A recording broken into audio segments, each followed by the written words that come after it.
Naziyat suresi Mekke'de nazil bo'lgan. Jami 46 oyat. Nahayeti şefqatlik ve mehribon Allah'ның ismi bilan boshlayman.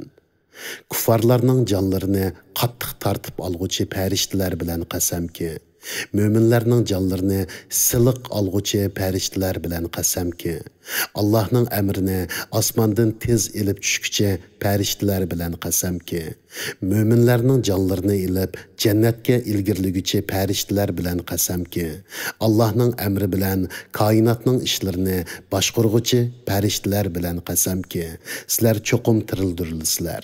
Sizlardan çoqum hesap elinidi. Bu gün, yani kıyamet günüde zimin ve onundaki şeyler koşulup tevreydi. Onun arkasıdınla asman ve onundaki şeyler koşulup tevreydi. Bu günde dillarını, yani kuffarlarının dillerini korkunç basıdı. Şu dillarının ilgilerinin közleri korkunçtan tikilip qarayalmaydı. Ular aytidi, rastla biz avvalgi holimizga qaytirilamdiq, ya'ni o'lgandan keyin tirilamdiq. U bizning chirigan so'ngak bo'lib qolgan vaqtimiz emasmi? Ular aytdi, undaq bo'ladigan bo'lsa, bu ya'ni o'lgandan keyin tirilish ziyonli qaytishdir. Ya'ni biz o'lgandan keyin tirildigan bo'lsak, do'zax ahli bo'lganligimiz uchun ziyon tortquchilarmiz. Bir sayha, yani İsrafilning sur chilishi bilanla ular, yani jimi xaloyiq yer ostidan zaminning ustiga chiqib qoldi. Sana Musaning xabari keldimi?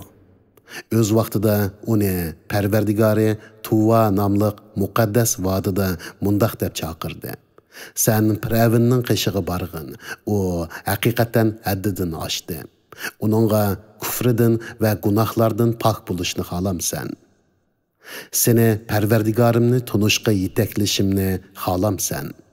Uni tunusang Parvardigoringdan qo'rqsanda yaxshi amallarni qilasan degin. Musa Firavunga cho'ng mo'jizni ko'rsatdi.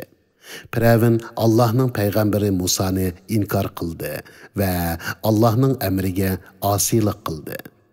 Ondan Firavun Musadan yuz o'rib, yili mikr ishlatishga kirishdi. U sehrgarlarni, askarlarni, tavalarni to'pladi ham nido qilib dedi: "Men sizlarning buyuk Parvardigoringlar bo'laman. Allah uni dunyo va oxiratning azobi bilan jazoladi. Shak shubhisizki Allohdan qo'rqadiganlar buningdan ibrat oladi. Sizlarni yaratish mushkulmi yoki osmonni yaratish mushkulmi? Allah osmonni yaratdi. Onun igizligini yüksek kıldı ve kemkütsüz kıldı. Onun ketisini qapqaranğı, kündüzünü yop-yoruq kıldı. Şunundan keyin ziminni, ahli ziminning turishig'a loyiq qilib yoydi. Zimindan buloqlarni oqtirdi, o'simliklarni o'stirdi, tog'larni ziminda muqim qildi. Allah Taala ularning hammasini sizlarning va hayvonlaringlarning foydalanishi uchun yaratdi. Qiyomat kelganda shu kunda inson yaxshi yomon qilmishlarini aslaydi. Qarg'uvchilarga jahannam ochiq ko'rsatiladi.